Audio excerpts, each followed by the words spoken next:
Ousmane est étudiant à l'université Cheikh Anta Diop de Dakar. En attente de son cours, sur son téléphone, il écoute UCAD-FM, la nouvelle radio de l'université Cheikh Anta Diop de Dakar, lancée il y a à peine 2 mois. Il a troqué les ondes des radios généralistes privées qu'il écoutait. Pour lui, UCAD-FM parle son langage. C'est libre, UCAD-FM, c'est libre. On peut venir s'exprimer, dire ses inquiétudes, ce qu'on veut faire, ce qu'on a envie de faire. C'est là en raison de la présence dans la grille des programmes des émissions animées par des étudiants. Voilà, bonjour donc la population universitaire. Djem Gom est étudiant en journalisme. Ce matin, dans son émission Les Débatteurs, il reçoit les leaders syndicaux des différentes facultés de l'université, tout juste après des affrontements avec des forces de l'ordre. Ils abordent en direct les raisons de la grève ou encore les problèmes sur le campus. À l'antenne, la parole est plutôt libre. L'université est très mouvementée. Le statut d'étudiant de Djem Gom lui permet de gagner la confiance de ses interlocuteurs. Ils sont plus à l'aise avec moi en tant qu'étudiant, mais au-delà d'être étudiant, avec moi comme un des leurs. Je vous rappelle que j'ai été syndicaliste, donc on se comprend.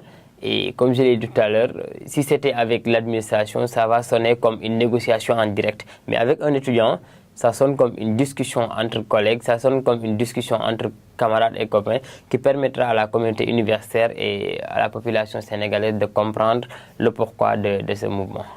Ceci est la vocation de UCAD-FM pour Ousmane Sen, coordinateur de la station.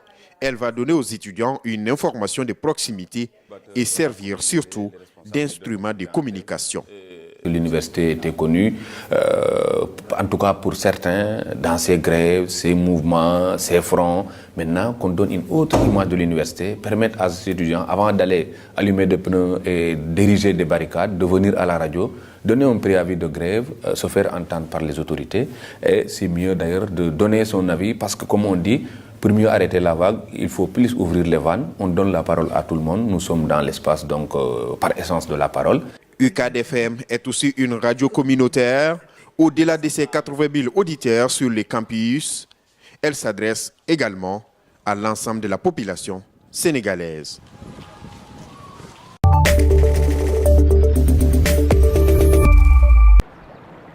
Dans la vallée du Douro, au nord du Portugal, serpente le train présidentiel. Construit en 1890, ce train unique a transporté tous les présidents portugais, ainsi que leurs prestigieux hôtes de passage, papes, rois ou reines. Il circule 25 jours par an, grâce au projet fou d'un homme d'affaires passionné.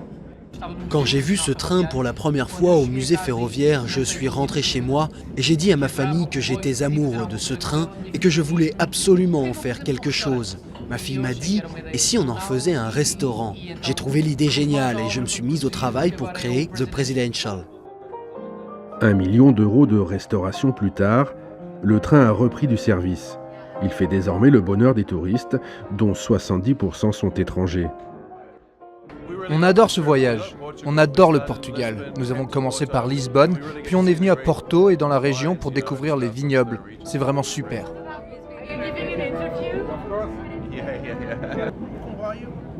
Le train, le Douro, les vins, la gastronomie, tout cela rend ce voyage vraiment magique.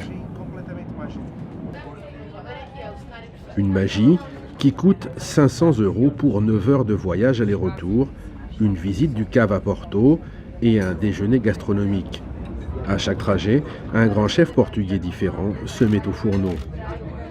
Les passagers savourent une cuisine délicieuse et les meilleurs vins du monde dans un endroit où a mangé la reine Elisabeth II ou le roi Dom Luis. Dans un train où il n'y a eu dans toute son histoire, depuis 1890 jusqu'à aujourd'hui, que 2500 personnes, peut-être, qui ont eu ce privilège. Et c'est en cela que notre train est unique. Il n'y a aucune autre expérience de ce type dans le monde. Un voyage dans le temps, avant que le train présidentiel ne retourne au musée. Prochain départ à l'automne, pendant les vendanges.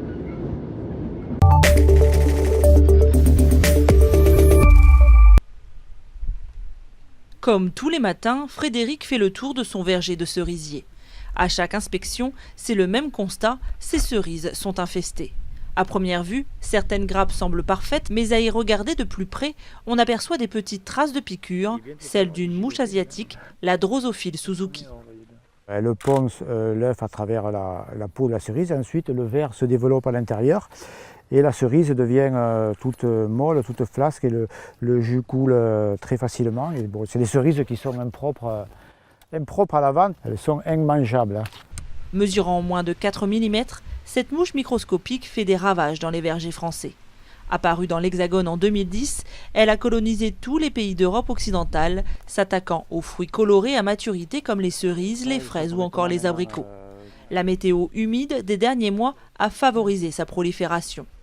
En 2 ou 3 jours, la totalité de la récolte peut être perdue. Ça va à une vitesse dingue. Et il n'y a pas grand-chose, il y a quelques moyens de lutte, mais pas 100% efficaces. Disons que là, j'ai perdu la totalité de la fin de la récolte. Oui. Car cette Suzuki n'a pas de prédateur naturel connu en Europe, comme c'est le cas en Asie. Un insecticide puissant, le diméthoate, avait de bons résultats contre ce nuisible, mais il a été interdit en 2016. Les autres ne sont pas efficaces à 100%.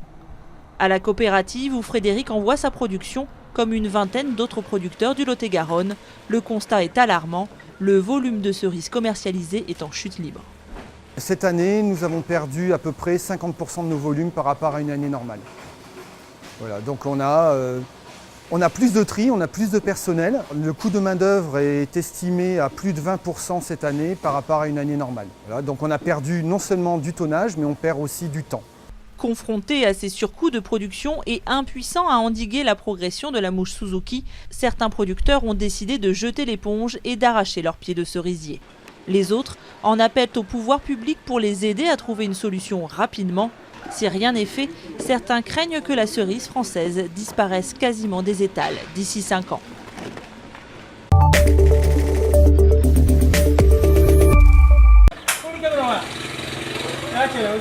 Village lagunaire en bordure du lac Aémé, au sud-ouest du Bénin, Gogo-Tinkpon se situe à 60 km de Cotonou. Les habitants de ce village vivent essentiellement de la pêche et de l'agriculture. C'est ce lac qui nourrit les plus de 10 000 habitants. Autrefois inconnu du grand nombre, ce village qui regorge d'énormes ressources naturelles attire de plus en plus de visiteurs. À l'arrivée, chaque hôte met en terre un plant de cocotier pour marquer son passage. Un peu plus loin, un apatam accueille les visiteurs qui reçoivent du chef du village leur carte de citoyenneté avant de passer à la dégustation de mets locaux. Entre autres, atutu, une pâte de maïs préparée avec des crustacés. Le dacouin est l'autre mets typique au village. Il est fait à base de farine de manioc, accompagné d'une sauce au poisson fraîchement pêché du lac.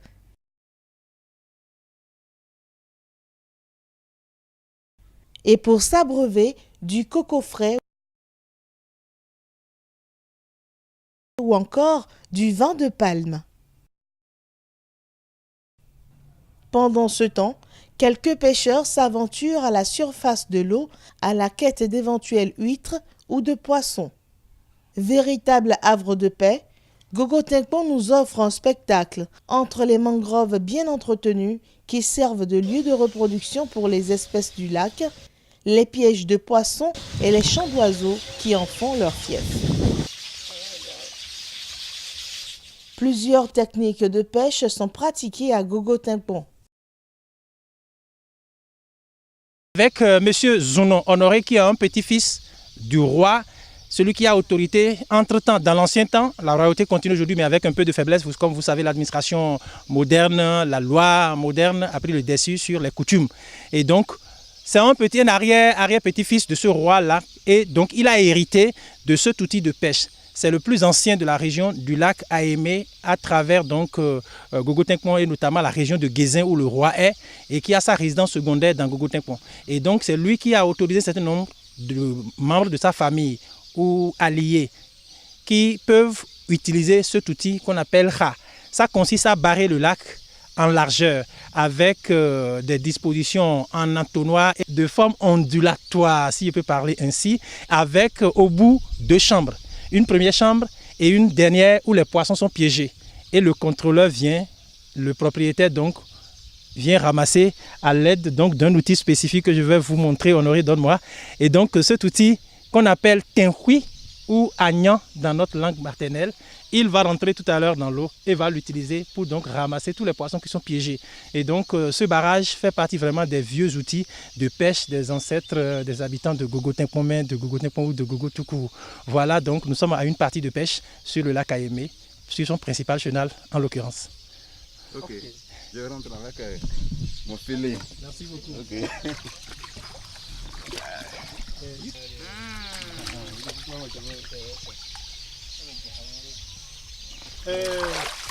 Il a déjà pêché. Donc ici, je renverse mon poisson. Donc voilà. Je renverse ça ici.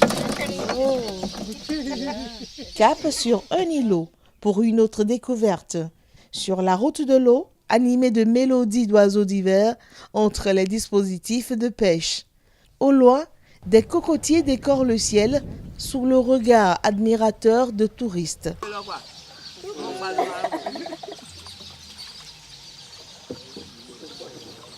Je trouve l'environnement très tranquille, c'est très calme ici et je pense qu'il y a beaucoup d'aspects très importants pour l'environnement. Quand on pense au changement climatique et le mangrove, ça peut vraiment séquestrer le carbone et c'est vraiment cool qu'un village qui avait un problème avec la pêche, ils ont trouvé une façon d'encourager les touristes et de devenir un site touristique parce que l'histoire ici c'est très riche. C'est vraiment un paradis ici. Pour moi, c'est vraiment la première fois de faire ce circuit-ci. Et je trouve que c'est très apaisant, c'est rafraîchissant.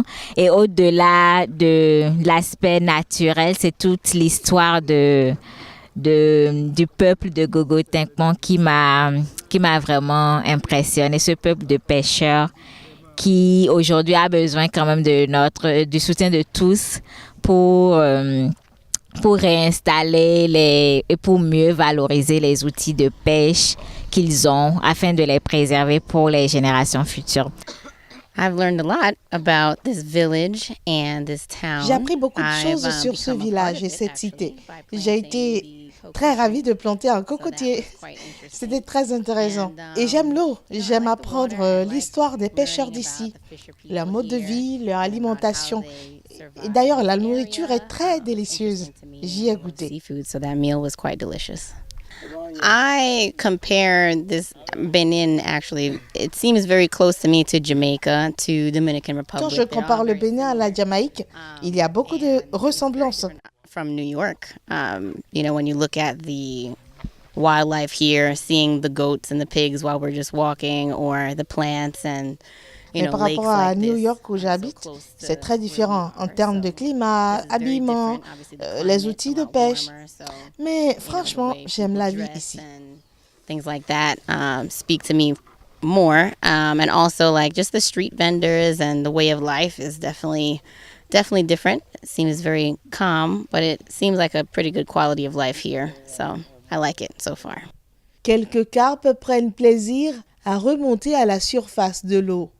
Sur cet îlot juste à côté, on expérimente les bienfaits de l'argile extraite du lac.